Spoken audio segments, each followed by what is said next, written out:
রকিকে উচিত শিক্ষা দিয়ে মোহরকে বাঁচিয়ে বাড়ি ফিরিয়ে নিয়ে গেল ময়না। হ্যাঁ বন্ধুরা, এমনটাই দেখা যাবে। তাই সম্পূর্ণ জানতে ভিডিওটিতে লাইক দিয়ে চ্যানেলটি সাবস্ক্রাইব করে দেখতে থাকুন। গল্পের শুরুতেই দেখা যাবে মোহর সবকিছু নিয়ে বাড়ি থেকে পালিয়ে যায়। ওইদিকে ময়না গোলুকে খুঁজতে মোহরদের ঘরে আসে, কিন্তু কাউকে দেখতে পায় না। তখন ময়না বলতে থাকে, আরে গোলু কোথায় গেল? তারপরে ময়না রুম থেকে বেরোতে গেলেই তখন ছোট মা চলে আসে আর এসে বলতে থাকে, এই মেয়ে, তুমি আমাদের ঘরে আবার এসেছো? এত কিছু হয়ে যাওয়ার পরেও তুমি কোন সাহসে আমাদের ঘরে এসেছো? তখন ময়না চলে যেতে লাগলে ময়নার হাত চেপে ধরে ছোট মা আর বলতে থাকে, দাঁড়াও, এত সহজে তোমাকে যেতে দেবো নাকি? চলো, আজকে এর একটা হেস্তনেস্ত হবেই। এই বলে ময়নার হাত ধরে টেনে নিয়ে গিয়ে উঠোনে সবাইকে ডাকতে থাকে ছোট মা। তখন রোদ্রু সহ সবাই চলে আসে। তারপরে বড় মা বলতে থাকে, কি হয়েছে? তখন ছোট মা বলতে থাকে, কি হয়েছে মানে? অনেক কিছু হয়েছে বড়দি। ও আবারও আমাদের ঘরে গিয়েছিল। তখন বড় মা বলতে থাকে, আরে তোরা এরকম শুরু করেছিস যেন ও কোনো ঘরে যেতেই পারবে না। তোদের পারমিশন নিয়ে যেতে হবে নাকি? তখনই মেজমা বলতে থাকে, পারমিশন তো নিতেই হবে। যখন সবাই ঘর থেকে টাকা চুরি হচ্ছে, তখন তো ওকে পারমিশন নিতেই হবে দাদা। ঠিক তখন এই কথা শুনে গোলু সহ সবাই অবাক হয়ে যায়। তারপরে বড় মা বলতে থাকে, তোদের ঘরে আবার গিয়েছিল নাকি ময়না? তখন ছোট মা বলতে থাকে, হ্যাঁ গিয়েছিল তো। আর আমি তো ওকে হাতে নাতে ধরেছি। তখন মেজমা বলতে থাকে, আচ্ছা, তোমাদের ঘরে গিয়েছিল, কিসের জন্য গিয়েছিল? তখন ছোট মা বলে, সেটা কি আমি জানি নাকি? কিন্তু ও বের হওয়ার সময় আমার আমার হাতে ধরা পড়েছে। তখন রৌদ্র বলতে থাকে, আমি বলছি, আমি ওকে পাঠিয়েছিলাম। তখনই ময়না রৌদ্রকে কিছু বলতে বারণ করে। তারপরে মেজমা বলতে থাকে, বারে রৌদ্র, তোর বউয়ের হয়ে ঝগড়া করতে চলে আসলি? তখন রৌদ্র বলে, এই তো দেখছি, তোমরা তো দেখছি আমাকেও বিশ্বাস করছো না। ঝগড়া কোথায় করলাম? যেটা সত্যি সেটাই তো বললাম। আমি ময়নাকে পাঠিয়েছিলাম। তখন এই কথাতেই কেউ কোনো কিছু না শুনতে চাইলেই তখন বড় মা ময়নাকে বলতে থাকে, আচ্ছা ময়না, তুই কেন কথা শুনিস না? বলতো, তুই কেন গিয়েছিলি ওদের ঘরে? কেন গিয়েছিলি? তখন ময়না বলতে থাকে, গোলুকে খুঁজতে গিয়েছিলাম। তারপরেই মেজবাবু বলতে থাকে, এই তো হয়ে গেল, গোলুকে খুঁজতে গিয়েছিল। তখন মেজমা বলতে থাকে, না, সেটা তো হলো না। আচ্ছা, ঘরে কি কেউ ছিল? কেউ তো ছিল না। এই ছোট, ওকে তুই কিভাবে দেখেছিস রে? তখন ছোট মা বলতে থাকে, ও বেরিয়ে যাচ্ছিল, ঠিক তখনই আমার সাথে দেখা হয়েছে। তারপরে বড়বাবু বলতে থাকে, তাতে কি হয়েছে? তাতে তো প্রমাণ হয় না যে কিছু হয়েছে। তখন মেজমা বলতে থাকে, এই ছোট, তোদের ঘর থেকে যেহেতু ওকে দেখেছিস, তাহলে দেখ না তোর ঘরে সবকিছু ঠিকঠাক আছে কিনা। তখনই ছোট মা আর মেজমা তাড়াতাড়ি করে বড় ছোট মার ঘরে যায় আর গিয়ে বলতে থাকে, কি রে ছোট, তুই দাঁড়িয়ে পড়লি কেন? তখন ছোট মা বলতে থাকে, এই দিদি, সবকিছু ঠিক আছে তো? তখন মেজমা বলতে থাকে, আগে দেখবি তো, যেখান থেকে টাকা চুরি হয়েছিল আগের বার, সবটা দেখ ভালো করে। তারপরে দেখা যাবে ছোট মা বালিশের তলা থেকে চাবিটা নিয়ে আলমারি খুলতে থাকে। তখন মেজমা বলে, আরে ছোট, তোকে বলিহারি, এখানে কেউ চাবি রাখে? তুইও না। তারপরে গয়নার বাক্সগুলো ধরে দেখে সেখানে গহনাগুলো নেই। আর ছোট মা তো অবাক হয়ে যায়, বলতে থাকে, মেজদি, আমার একই সর্বনাশ হলো গো। তখন মেজদি বলে, চল, এখনই চলে বাক্সগুলো নিয়ে। তখন সবাই উঠোনে চলে আসে আর এসে বলতে থাকে, আবার কি সর্বনাশ হয়েছে দেখেছো? এই গয়নার বাক্সগুলো ধরো, সর্বনাশ হয়ে গেল তো। আমার গহনা একটাও নেই।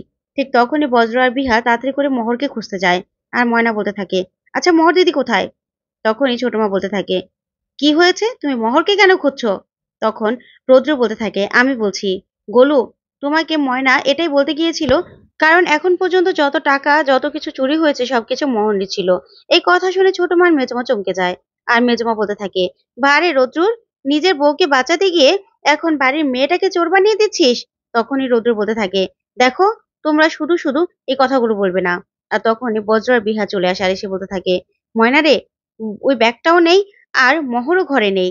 তারপরে ময়না বলতে থাকে, সর্বনাশ হয়ে গেছে, মোহর দিদি বাড়ি থেকে মিথ্যে কথা বলে বেরিয়ে গেছে। তখনই ছোট মা বলতে থাকে, কি বলছো তুমি? আমার মেয়ে আমাকে প্রণাম করে ও পরীক্ষা দিতে গেছে। তখনই গোলুকে ময়না বলতে থাকে, গোলু, তাড়াতাড়ি করে দেখেন মোহর দিদি সেই তার কোচিং এ গেছে কিনা।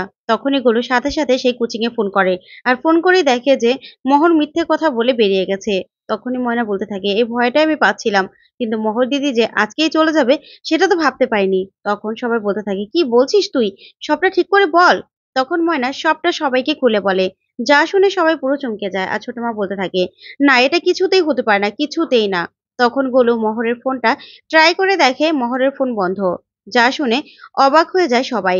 তারপরে ছোট মা কান্নাকাটি করতে থাকে। আর এদিকে রৌদ্র বলতে থাকে, ময়না, আরো আগে তোমাকে বলতে বলেছিলাম। তখনই ময়না তাড়াতাড়ি করে বিহার আর বজ্রকে বলতে থাকে, বিহাল দাদা তাড়াতাড়ি দেখো না কোথায় গেল, ধরতে হবে তো। তখন বিহার বলতে থাকে, নেটওয়ার্কের সমস্যা করছে ময়না, কিছুতেই তো কাজ করছে না। তখন বড়বাবু বলতে থাকে, আচ্ছা কি করছিস তোরা বলতো। তখন বিহার বলতে থাকে, আসলে মোহরের ব্যাগের মধ্যে আমরা একটা ট্রেকার লাগিয়ে দিয়েছিলাম, যেন ওরা কোথায় যায় ওদেরকে হাতে নাতে ধরতে পারি, সেটাই কাজ করছে না। তখন রৌদ্র ময়নার উপর রেগে যায় আর বলতে থাকে, ময়না তোমাকে আমি বারবার জিজ্ঞাসা করেছিলাম যে কি প্ল্যান করছো তোমরা ওই ছেলেটাকে ধরার জন্য, তুমি আমাকে কিছুই বলনি। সামান্য একটা এই ইলেকট্রিক ডিভাইসের কারণে, ডিভাইস দিয়ে তোমরা ওকে ধরতে পারবে, এখন কি হবে বলো।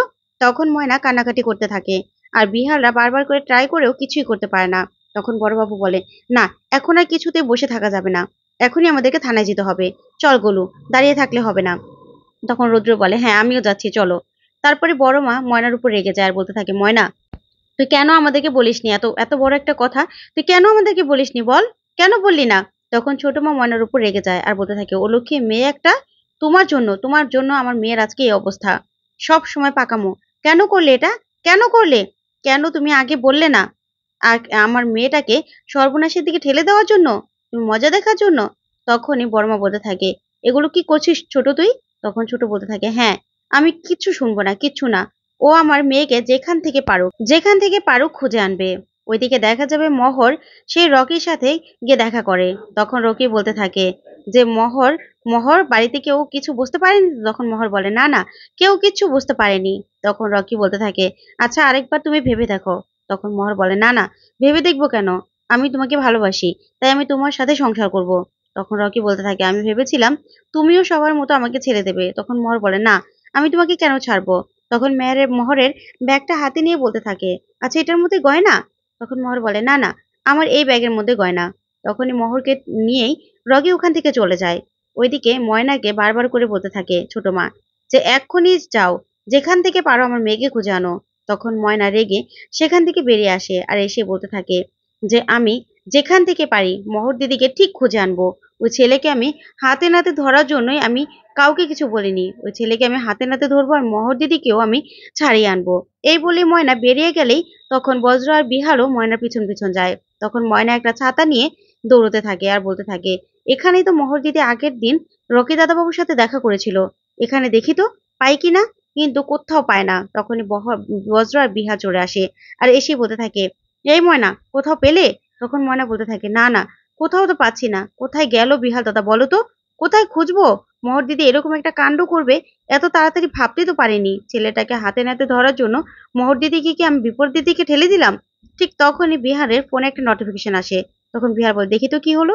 ঠিক তখনই বিহাল দেখতে পায় যে সেই ট্রাকারটা কাজ করছে। তখন বিহাল বলতে থাকে, এই ময়না বাড়িতে মনে হয় নেটওয়ার্কের সমস্যা ছিল, তাই কাজ করেনি, দেখো ট্রাকারটা কাজ করছে, ওরা যেদিকে যাচ্ছে দেখাচ্ছে। তখন ময়না বলে, কোথায় যাচ্ছে বলো। তখন বিহার সে জায়গাটার নাম বললেই ময়না বলতে থাকে, এটা আবার কোথায়। তারপরে দেখা যাবে ওরা সেখানে ছুটে যেতে থাকে। ওইদিকে মোহরকে রকি একটা গোডাউন ঘরে নিয়ে যায় আর সেখানে কতগুলো গুন্ডা পান্ডা নিয়ে তারপরে আটকে রাখে। আর মোহর সেখান থেকে বেরোতে চাইলে রকি মুখ চেপে ধরে আর বলতে থাকে, কতবার তোমাকে বলেছি একদম চিৎকার করবে না, একদম কথা বলবে না। ঠিক তখনই ময়না বিহার আর বজ্র সেখানে পৌঁছে যায়। একটা ভাঙা জায়গা দিয়ে ময়না দেখতে পায় যে মোহরকে ওরা হাতে পায়ে বাঁধছে, যা দেখে ময়না চিৎকার করে ওঠে মোহর দিদি বলে। ঠিক তখনই বিহার ময়নার মুখ চেপে ধরে আর বলতে থাকে, ময়না চুপ করো, না হলে তো ওরা টের পেয়ে যাবে যে আমরা এসেছি, আমাদের ঢুকতে হবে, মোহরকে এখান থেকে যে করে হোক বাঁচাতে হবে, আর এই ছেলেটাকেও শয়তান ছেলেটাকেও ধরিয়ে দিতে হবে। তখনই ময়না বলতে থাকে, হ্যাঁ। তারপরে ময়না রৌদ্রকে ফোন করেই সবটা জানিয়ে দিলে রৌদ্ররা থানা থেকে পুলিশ নিয়ে তারপরে সে জায়গা চলে আসে। তারপরে মোহরকে সেখান থেকে বাঁচিয়ে আর রকিকে পুলিশের হাতে তুলে দেয়। তারপর মোহরকে নিয়ে বাড়ি যায় ময়না। তো বন্ধুরা আজকের আপডেটটি তোমাদের কাছে কেমন লাগলো অবশ্যই কমেন্ট করে জানাতে ভুলবে না। আর পরবর্তী আপডেট পেতে অবশ্যই চ্যানেলটি সাবস্ক্রাইব করে পাশে থাকা ছোট্ট বেল বাটনটি ক্লিক করে রাখবে। ধন্যবাদ।